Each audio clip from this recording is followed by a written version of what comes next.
What's up, everybody? Welcome to another great episode of Rugby Swag. My name is GiftTime and Bailu, and you are here at the show where we are here about building the ecosystem of rugby while also talking to the people who have taken advantage, created, or found opportunities via rugby. Y'all, we have a great show for you today. We're going to be talking about a lot of things happening that just went down. I can't wait, but first, intro. I think the minute I stepped on a practice field for rugby, the calling happened. An 8-year plan to be on the team. And I was in it within 2 years. Don't wait until you are a pro to be a pro, right? And I walk around with a rugby ball sometimes and they're like, what is this child on? It looked like it was a heavy hit. It's up, it's not up. You know, that's the first time I played like professional. I'm making rugby money. How can I make money outside of it? And there was two Scottish guys, and they said, "Oh, you're here for the movie." That rugby is a game for all shapes and sizes, all cultural aspects. He looked at me and he says, "You guys are awesome." Welcome back, y'all. We have an amazing one. I'm excited for this show. Some great talking points. I'm not going to lie. It's always great to be able to say that there's some solid rugby news that's not necessarily just gameplay that's happening. And we got some really solid rugby news that's happening. But before I get started with that, I want to let you guys know, please, if you can, go ahead and hit that subscribe button on YouTube. Or if you're listening on the audio, please follow us on Apple, Spotify, Anchor.fm, Amazon Music, iHeartMedia, wherever it is that you're listening to it. I want you to get in. Not only does it help us be able to create and have an idea of what we are reaching out to, but it also lets you be able to know when we have new episodes coming through.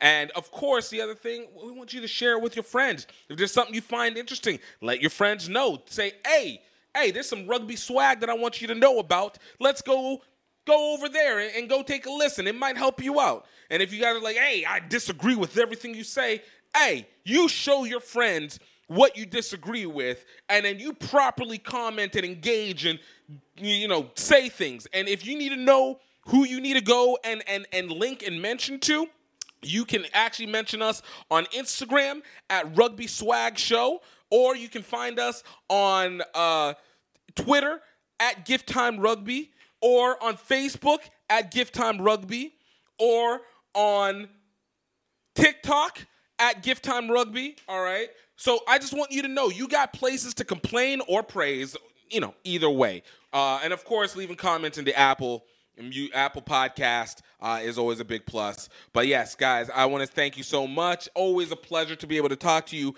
each and every week on multiple facets, and this is not going to be anything new in that. So let's get this baby started. First up, dude, I want to say this is top of the rugby news for us today.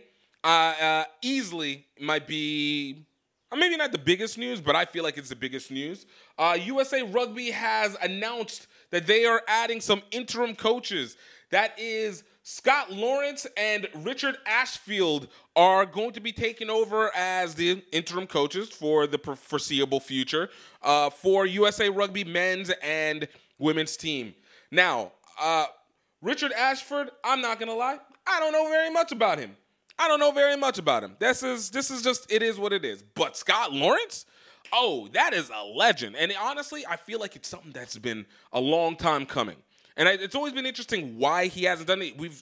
If you don't know, Scott Lawrence initially was a head coach and director of rugby for Life University. He was the former head coach and basically low-key director of rugby for Rugby Atlanta MLR team. Of course, he's also been the U20s USA Rugby head coach as well. Won Rugby World Trophy for the Junior World Cup, the Junior World Trophies to that effect. Like, this man's got a history of winning. When you talk about a guy who is a winner, this is a winner. And Scott Lawrence has been shown consistent success. Now, that being said, outside of Life University, I guess even Americans, but in MLR, he never quite took it over the top. But he's always been right there in the middle. Tough nose, kind of defensive guy, but has a proficient offense with his rugby teams. Like, they're always tough teams. There's undoubtedly have always been tough teams. I think some of the best success that Life University had was under Scott Lawrence.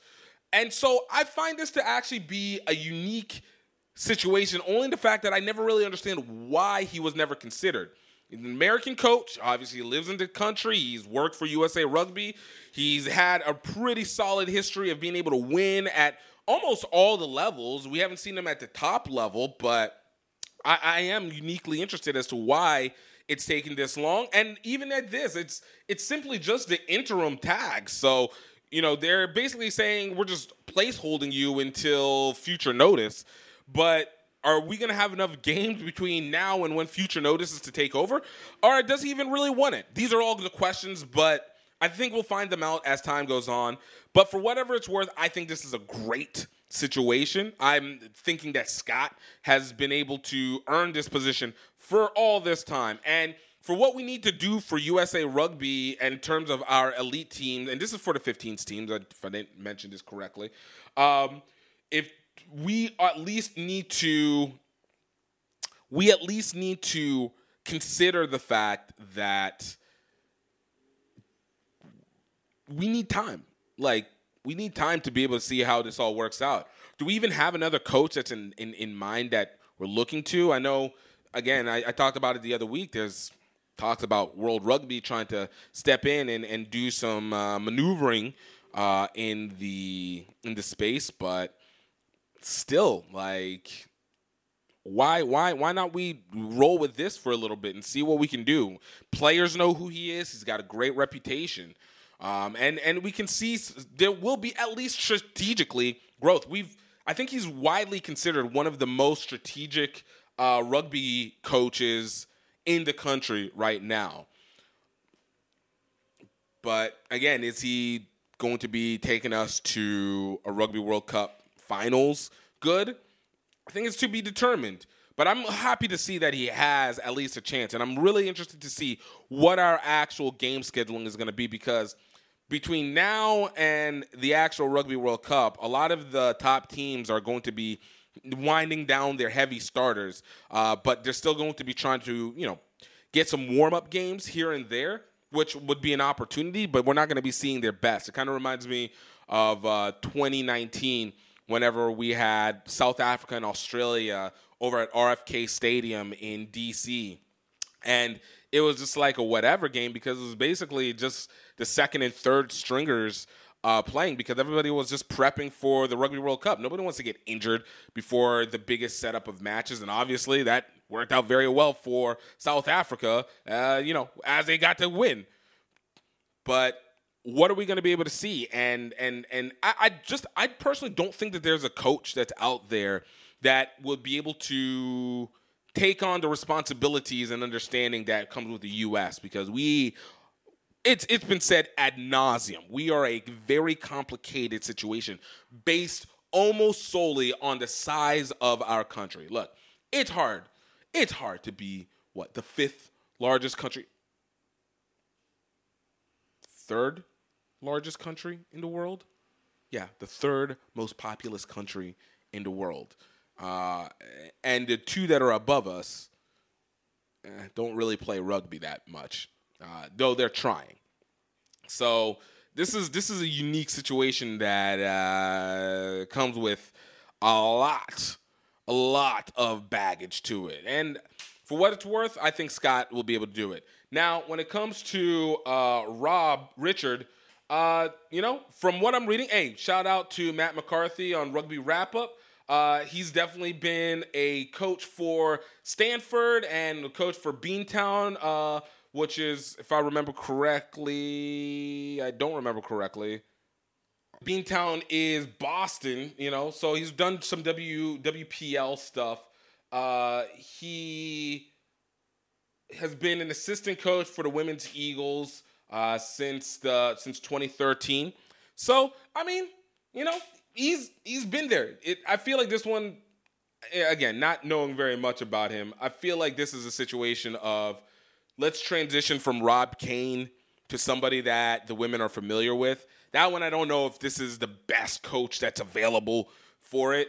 But from the men's side, I definitely feel the most confident as Scott Lawrence. Again, depending on if this is something that he wants to do, because I feel like this has to be the only reason why he hasn't gotten it to this point.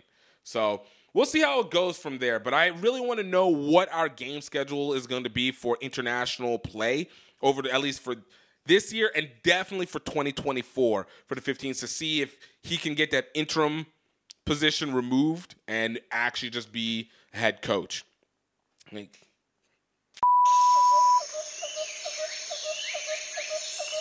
everybody, this is just the break train sending out a personal little video diary to all you people out there where I am going to document me riding most of the way between Singapore and Tokyo for the 2019 Rugby World Cup.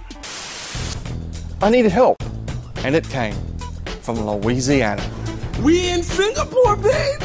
Gift from GiftTime Rugby USA is a extroverted tour de force. But what unites us is a hunger for adventure. Off to KL, Kuala Lumpur. Yeah! Woo! Gift, where are we? We're in Vietnam! Morning, Vietnam! Mount Fuji, baby! Our love of Asian rugby culture. 1, 2, 3, center!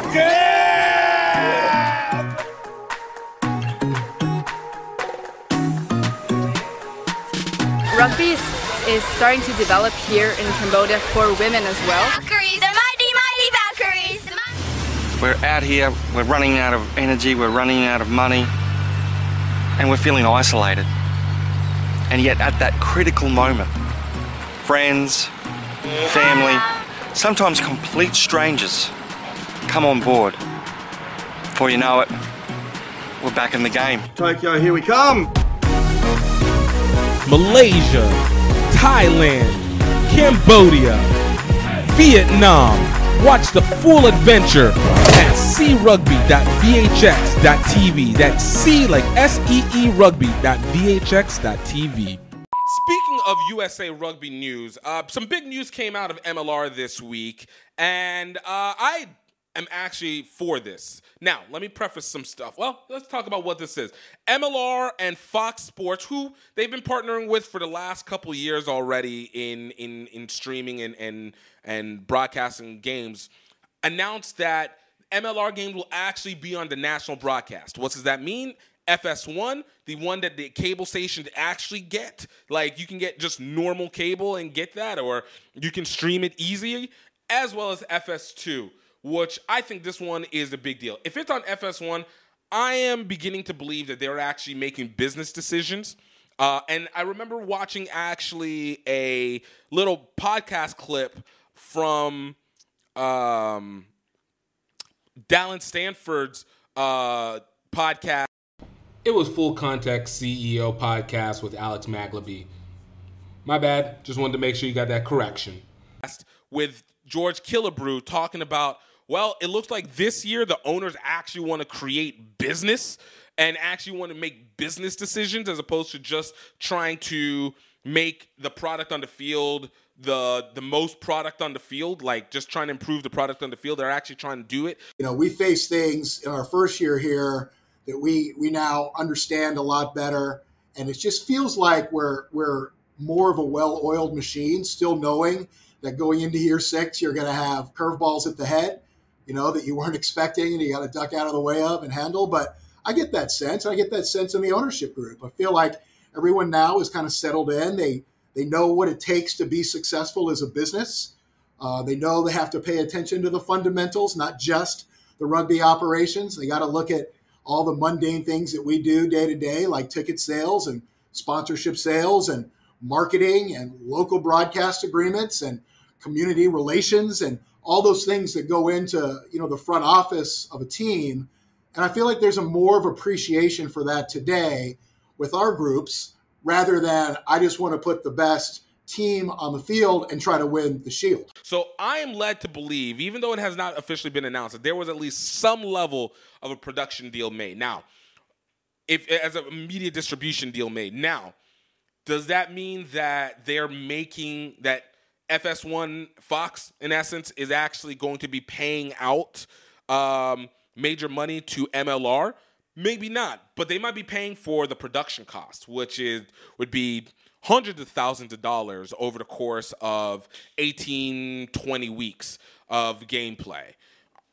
That's significant. That takes away some of the huge debts that are going to be existing with MLR coming into this year. But the fact that they're going to have their opening games February 18th on Fox Sports itself, I think that is a really big step forward. It allows it where the league has a chance to be able to continue to build credibility. And in this era where basically cable only exists for sports, yes, you got, your scripted TV, but everybody knows scripted TV goes to streaming, which is becoming more ad centralized. And so to move it now into the Fox broadcast position, though it's ironic that we're going into more streaming and ad subsidized streaming, and now MLR is going up to broadcast. I don't know. Part of me is like, hey, I need you guys to trust us on all levels. But that's neither here nor there. I'm a conspiracy this thing. But it is a much wider range. And this is where I actually feel like when people talk about reach that these brands have, I think broadcast TV has a far better reach in terms of your immediate audience, because it is a less decisive decision and more of a searching decision. Though I am still massively advocate that streaming is the first place where it should go. And I do like the fact that this deal does not negate the games that are going to still be on the Rugby Network, which I think should be the primary place where games are. They did say that there will be a 24-hour delay for games that are existing on FS1 to be back onto the Rugby Network itself, which I'm happy about, because I know for me, I had a lot of difficulties being able to watch games on Saturday. I have a lot of conflict, a lot of it church and stuff like that, conflict for that day. And so being able to watch games after, like on Sunday or later on Sunday, the games that were Saturday games, watching them on Sunday, made it easy to do. But it was super annoying whenever there were games that they just removed them all because contractual issues probably with FS2 to hold it over for like 1 or 2 days. And, I do the rugby odds with JBL and Matt McCarthy and the random guests that we'll have in that circulation. And so trying to analyze games became increasingly difficult because you can't go back and look at the games until like basically the next set of games are about to come out, which doesn't help whenever you record on a Monday or a Tuesday to get things done. So I'm hoping that this continues that process, and it does make it easier to be able to see the games, and which means also hopefully that the ones that are on FS1 also make it onto Fox Sports streaming website and able to create a better connection between this. This is a good move. This is a good move, continuing to use the bigger platform, but finally getting onto their primary platform. I've always been critical of it, simply because I think that you should have, in this era, you need to have autonomy on your platform. If you don't own your platform and you're not working as a media company, especially in sports, you are putting yourself at a massive disadvantage. So this plus what they're doing with FS1, kudos. Big ups to the MLR for this decision and for them starting to make more business decisions. The HBCU Rugby Classic is right around the corner. March 31st to April 2nd at Howard University in beautiful Washington, D.C. We're bringing the best HBCUs, best high school teams out playing some of the best rugby. And, of course, it is a cultural event, so we're going to make sure to give you guys the best entertainment, from step shows to music to some of the best bands that we have in the area. So, guys, I think you need to go ahead, get your tickets. Just run over to hbcurugbyclassic.com. Tickets available now, starting at $25 for the weekend, $10 per day. And you guys can get a cacophony of great time and memories going through it. Definitely check us out. Stay tuned, and of course, jump onto our mailing list hbcrugbyclassic.com/newsletter and get into the community so you can learn about the players, you can learn about what's going on the day-to-day and what we have updating, any discounts, any prizes that are coming up, and of course announcements and updates. It's going to be the best. I can't say anything more about this. Morehouse, Prairie View, A&M, Howard University. Let's get it, baby. Let's go. And speaking of business decisions, we got a little bit of another announcement that came through for MLR. All right, this one I find to be interesting, considering that I live in Brazil. It stands out, but I think Miami might be getting a franchise. This year we saw the rise and the bringing in of the Chicago Hounds earlier this year, obviously at the cost of LA and Austin. And I'm not going to lie, it's a little funny every time you see a new team announcement and all the Gilgronis people are just like, but what about us? And, they're real. Like, I get it. It's just, you guys are feeling, all the Austin Gilgronis people must be feeling like how the Cleveland Browns did whenever they got moved to Baltimore in 1995. Like, how low-key, where you just feel cut from underneath you just because of some BS and malfeasance that occurred. But this Miami possible franchise, this one interests me in multiple ways. Not only is it going to be another foreign owner, because actually this is the main reason. It's a foreign owner. And I actually have no problem with foreign owners owning teams, especially rugby teams in the U.S. Take advantage. But this guy is legit, all right? This is Marcos Galperin. Marcos Galperin, he's an Argentinian. He is the founder of Mercado Libre. Now, in the U.S., you're not going to know who Mercado Libre is. But in Brazil and in South America, particularly Brazil, Uruguay, Argentina, Mercado Libre is basically the South American equivalent of Amazon. And when I tell you that they have a chokehold on this area, I mean, it is the chokehold on it. I've tried to order stuff through Amazon. It takes forever and a day to come down to Brazil.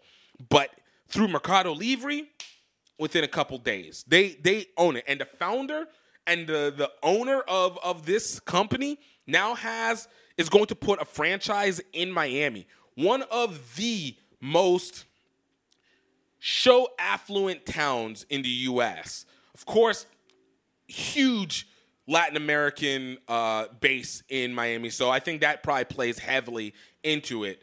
But I'm loving this because I feel like this might be the first MLR franchise that will create a team that matches the behavior and the characteristics of the city it lives in. Now, what do I mean by that?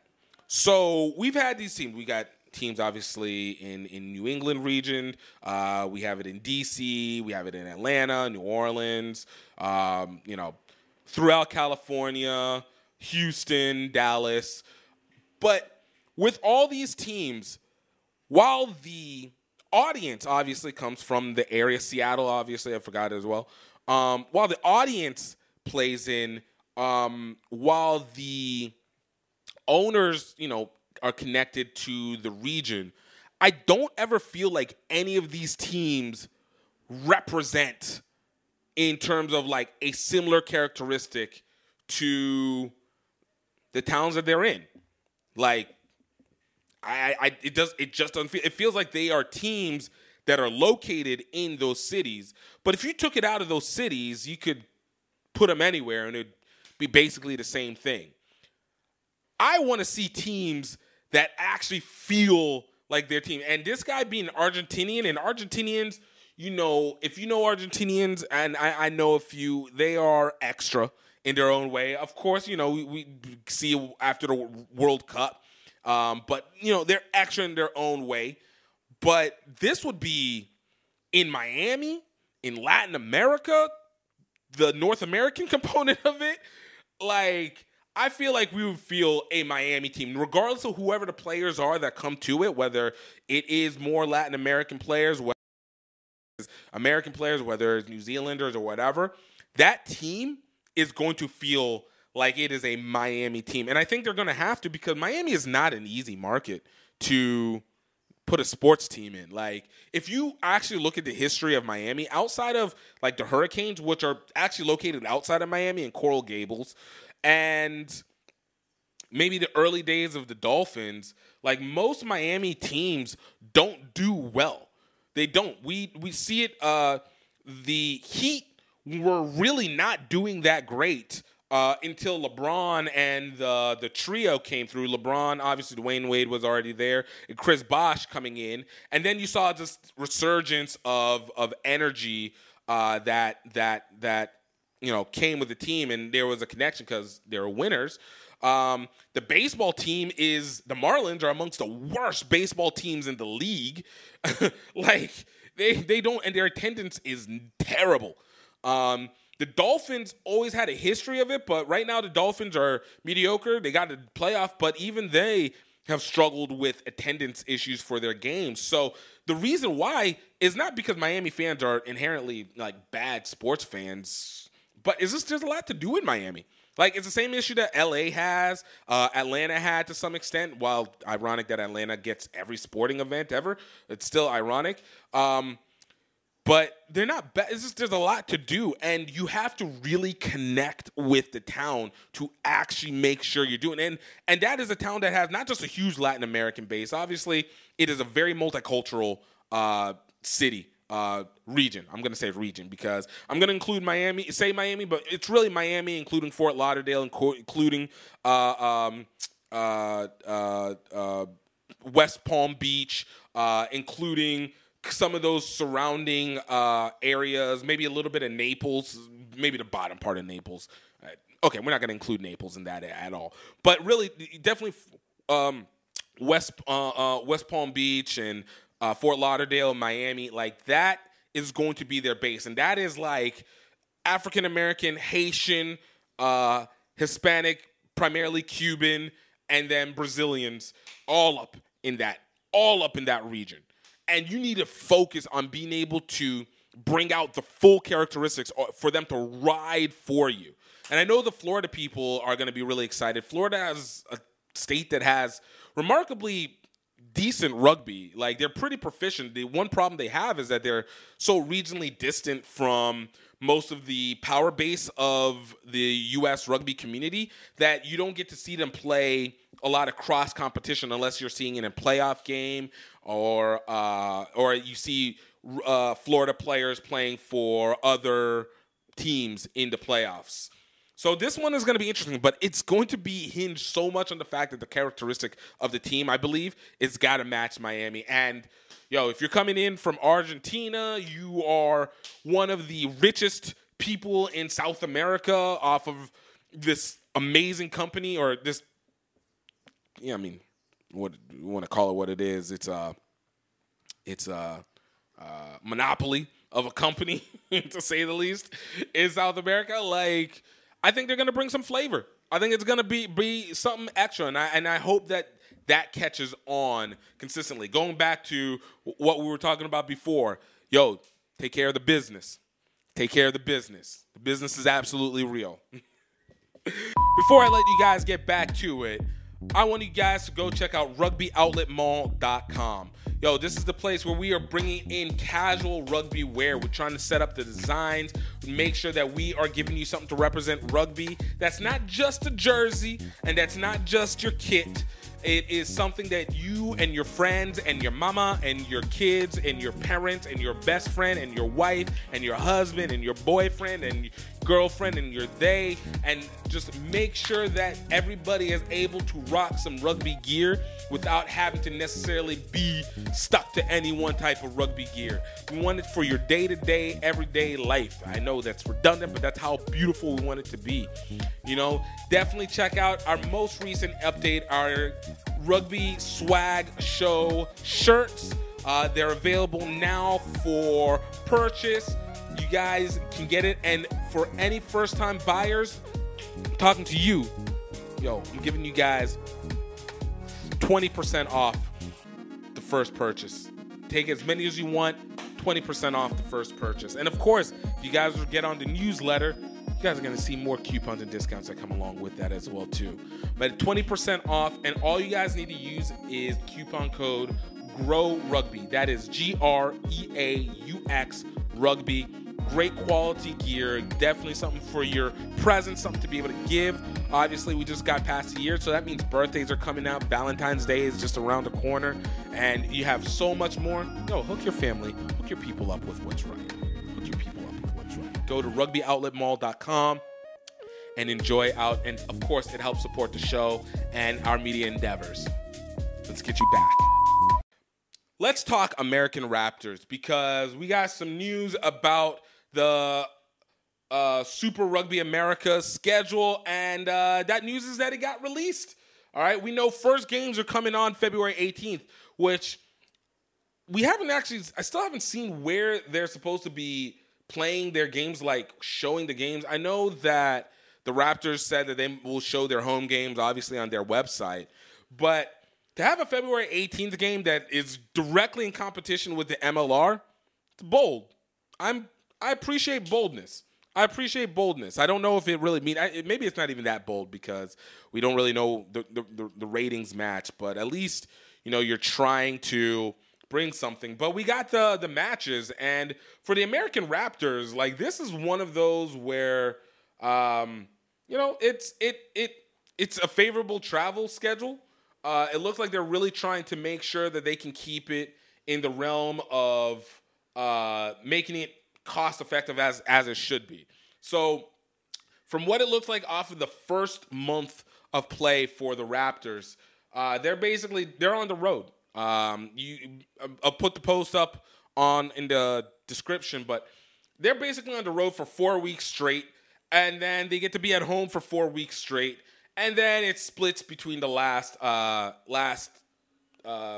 games for them to be able to split it home and away, which I think that's good. That month is gonna be tasking on the players, just traveling between countries.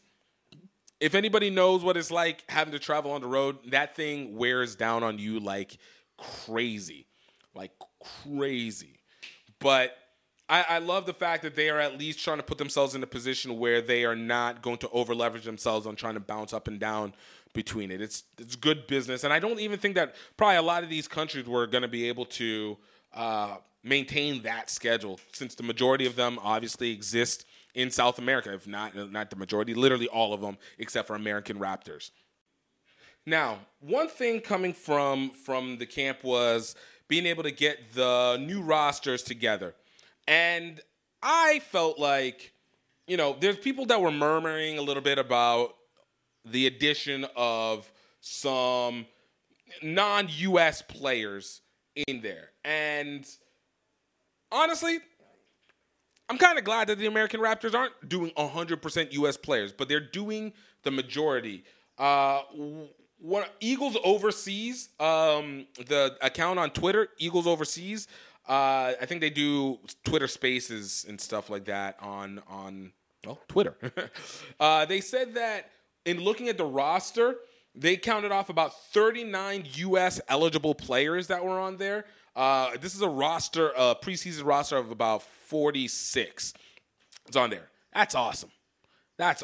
And then for the fact that at least some of the biggest players that they signed, I think the big one is Diego Magnu, who is an Argentinian player. He used to play for Toronto. He was like the best player for Toronto last year. It looks like he's moved over and starting to be playing for the American Raptors on this. I think that's great. What's the best way of being able to add a talent and skill, not talent, but skill to a roster that is crossover athletes building up their skill to become more dominant in this sport? Bring in the single most capped player in America's, I'm talking about North and South history. Like, that's legit. Also want to shout out, because it might not be as big a name, but, he's a big name to me. My boy, Will Crawford. He used to play for Houston SaberCats, Louisiana Tech guy. I've known him for, we talking about 12 years now? talking about almost 12 years now. I'm happy for him. Get a chance to play on this roster, and I hope that he gets to make it onto the team and to the travel squad and go do some damage. A guy who made a dream for himself, said, I want to play rugby, and has been on that journey from day one. And coming from Louisiana Tech, that is tough because there is a lot that goes into it. But, big shout out to him. But back to this roster, I'm glad that they're adding people who are not necessarily going to be U.S. eligible, but they can push the U.S. eligible kids, the U.S. eligible players. This is all you want. This is what it's asked for. For them having separated out from the MLR a couple years back, this was what they were aiming for. We want to be able to push for the most amount of U.S. eligible players that we're able to develop and increase into the USA international stream and make impact across the international rugby community and then such. So a big shout out to the American Raptors for putting together just an element that they want to develop and see everybody win. That's all we want to be able to do. We want to be able to see the U.S. and the development of it win because it wins for everybody. So I love that. Wanted to throw some of this out there for you guys. I want to talk to you about the company Green Geeks, one of our sponsors for this show. And let me tell you, I am a huge fan of Green Geeks. I built all my website platforms off of Green Geeks. And what is Green Geeks? It's one of the best hosting servers in the world, easily. It's eco-friendly, it's cost-effective, it is consistent, and it just gives you access to everything. A lot of people go to things like Squarespace or Wix to be able to do their hosting, utilize maybe even GoDaddy hosting, but all of them are always limited. I've looked at the pricing of them, and I don't feel like they give you the same flexibility that Green Geeks has actually personally given to me. With Green Geeks, it uses the platform WordPress, which is a standard website development platform, and in this era, where we need to absolutely not be reliant solely on social media to be able to hold our information. We know the algorithms change all the time, but it also is important that we have a destination that is our own home to go to. But even with Green Geeks, they not only help you with being able to build up the website, give you a process to get the website. You can make as many emails as you want. You can become far more search engine optimized. And you are able to create things from econ stores to just information to whatever you need to under the WordPress. And you get it almost as a WordPress premium and not just a basic WordPress plan. So you have access to thousands of templates and thousands of plugins to be able to make sure that you have the best website to be able to promote for what you need to do. And the best way that you can get for your first year at $2.95 per month to have all of that. All you need to do is go to our link, greengeeks.com/track/GiftTime, and you will get basically 80% off your first year of hosting on the website, on the server. If you have not been able to create a website or the consistency or be able to develop, maybe even work as other businesses, whether it's an agency, whether it's for other industries, just utilize Green Geeks. They'll help you. And their customer service is bar none. They've helped me so many times in issues that I've had with the website. Things that didn't go through, they helped walk me through it perfectly. And I have nothing to complain. Definitely check out greengeeks.com/track/GiftTime or hit the link in the description and start your first steps or your second steps into getting control on your own website and your own information and not being a slave to the tech companies like Facebook and TikTok and Instagram and all that. Own your home. Get it today. All right, so last segment coming in, just a little bit of rugby business and a little questionnaire for you. First and foremost, I want to throw some rugby business out there. think right now we are, if you guys know, we got HBCU Rugby Classic happening March 31st to April 2nd. Got some big things happening. We got some major announcements coming up very, very, very soon. Tickets are available now. $25 for the full weekend, $10 per day. It's 3 days, obviously. We include our HBCUs and our high school tournaments inside there, and looking just to be able to create some of the best entertainment that we can have on in the field itself. But in doing this, if you guys know, putting in any event, you got to be able to get your lifeblood. Your lifeblood is working with businesses, is media rights, it's everything. I will say that this year might be the year that I'm going to make a hot take that rugby and people in rugby can make the biggest leap in their value add. Why?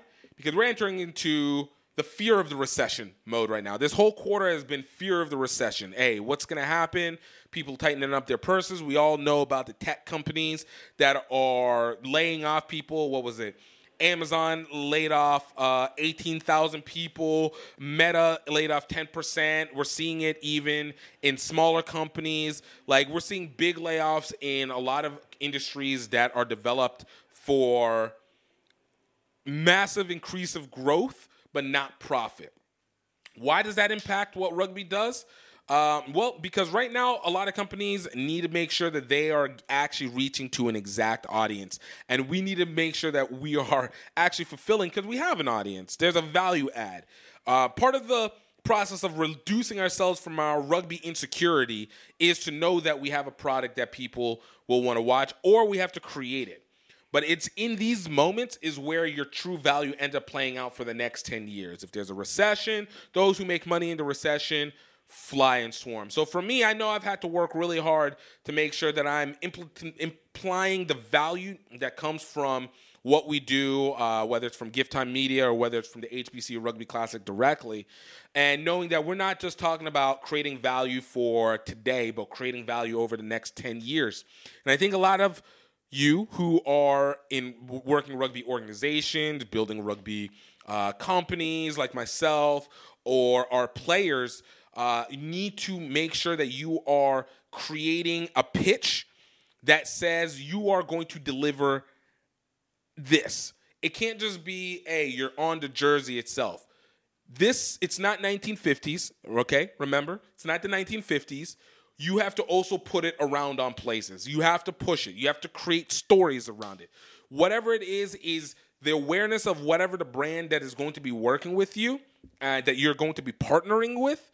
You need to make sure that you are actively getting it to where they need it to be. That's your audience. And in that same process, you're growing your audience and filtering it out towards them. That's the magic that sports has. That's why broadcasts are basically now becoming, for lack of a better word, well, I'm not going to use the word, but subjected to the power that sports has, because we bring in a filtered audience through that. So I want you to remember that as you continue to craft your sponsorship template, your emails, your product measurements. Like, it needs to be more than you just posting on social media. Like, you have to go out and you have to talk.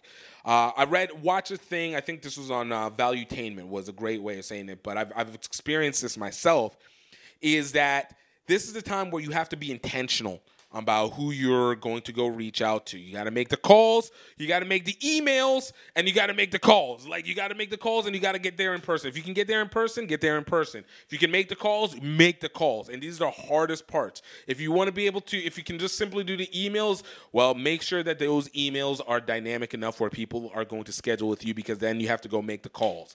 And this is going to be a big launch to changing how we change our insecurity about rugby here in the country, in the U.S., and definitely how it affects what we do over the course of the next 2, 3, 4 years.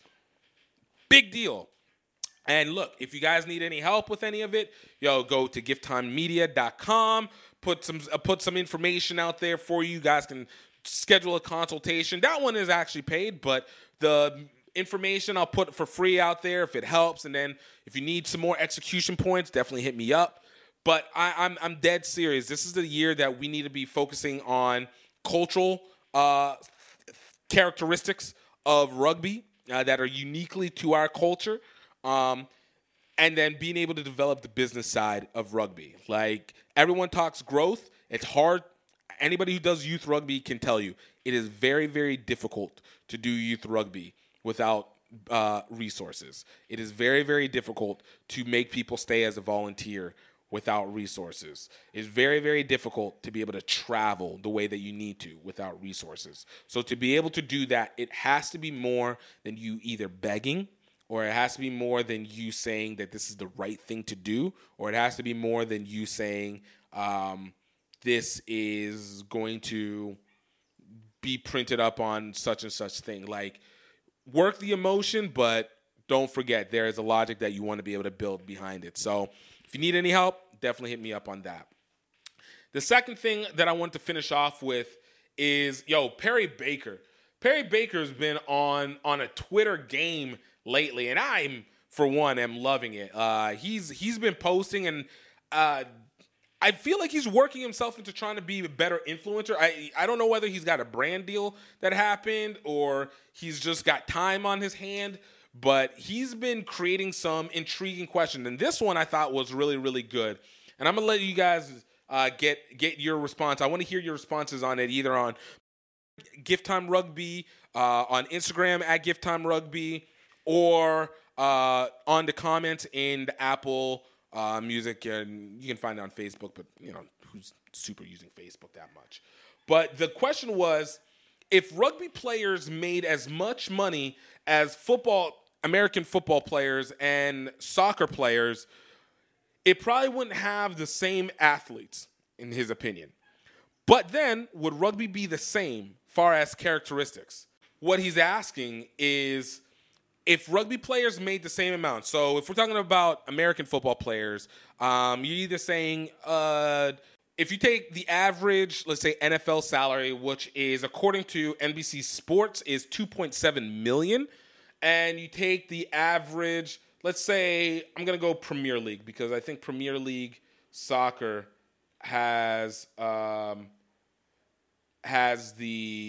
highest average, has maybe the best of them. So the average salary of a Premier League soccer player, football, but association football, soccer, get it correct. All right, same thing. The British created it. But the average Premier League soccer player is 6.79 million British pounds, which is just about $7.5-8 million per year. How would that impact rugby? Would the characteristic of rugby be the same? And in my opinion, I don't think it changes the characteristics of rugby, but it definitely does change the athletes, which Perry Baker said. It probably wouldn't have the same athletes. You'd have a much higher tier level of athletes getting in there from the men's side. And God forbid on the women's side, that would just be double down. I actually think there would be a massive brain drain from a lot of sports, namely from basketball.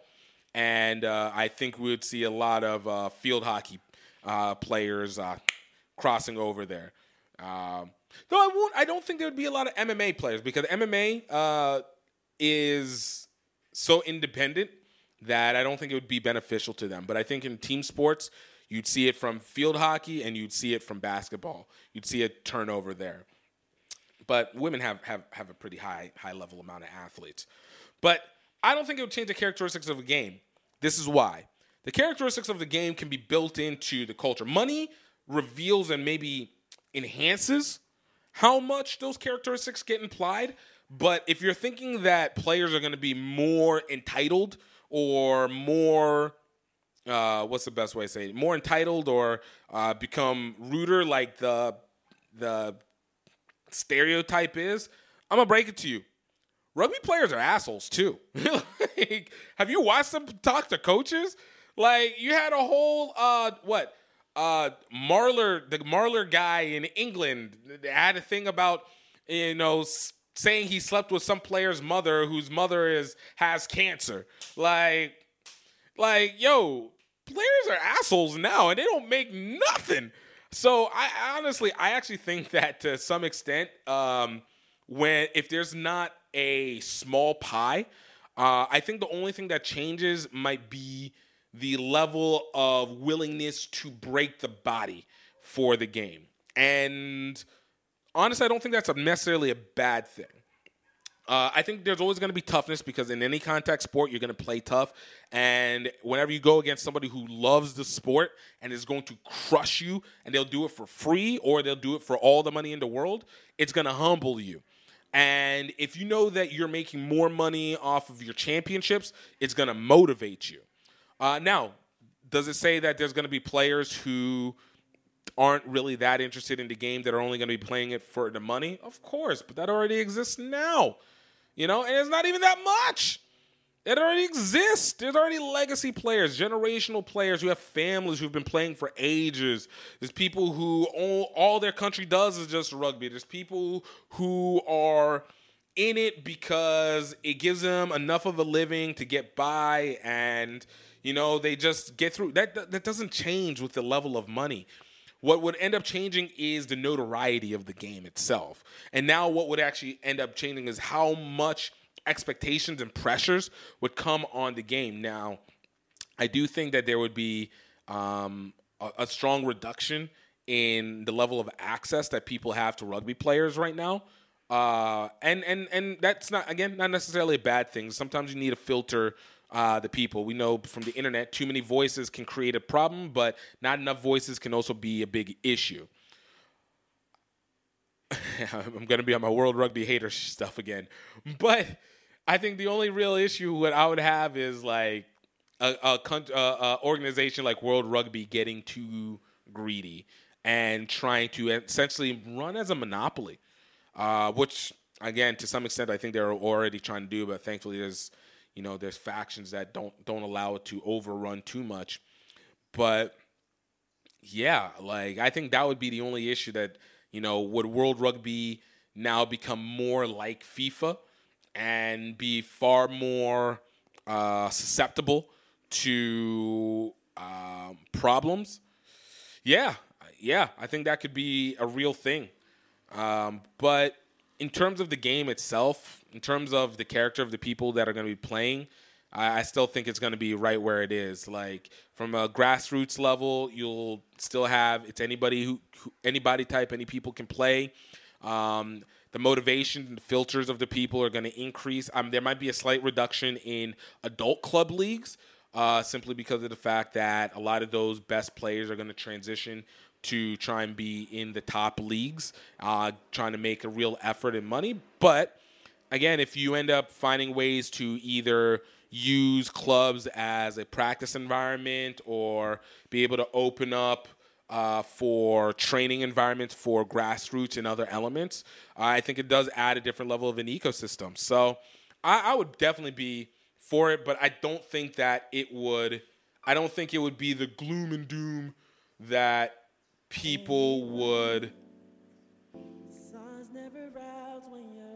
I don't think there would be, that people would think that comes with money. And I think that fear of making a quality living, and not even a quality living, like excelling past a point.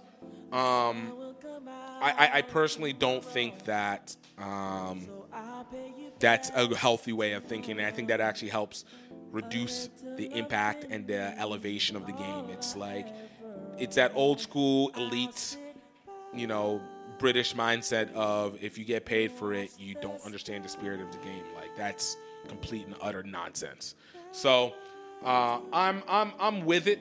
I think it would be great. It would, like I said, it would be something to go off of. But y'all, that's all we got for today. I want to thank you so much for taking the time to pay attention to this. Hope you guys have a great week. Please don't forget to check out some of our other episodes. We've had some great guests. We had Isaiah Washington, Southern University. We've had Mick Feely of Citizen Sports Rugby. We've had Blaine Scully, captain for the USA Rugby squad. We've had Tiffany Faye, captain for the USA Rugby squad. We've had Adam Hayward, who actor for the movie Play On. We've had Squidge, Squidge Rugby, who great YouTuber. we take it all around because we believe in everything that has to do with building rugby and building around the sport to create that ecosystem and talking to the right people. And of course, we have our other episodes. You guys are just catching up. But needless to say, I hope you guys are going to take care of yourselves. You guys have a great week. And most importantly, I hope that you know that I hope that you're happy. I hope that you're healthy. And the most important of it all, I hope that you know that you are highly favored. Until next time, y'all. Cheers.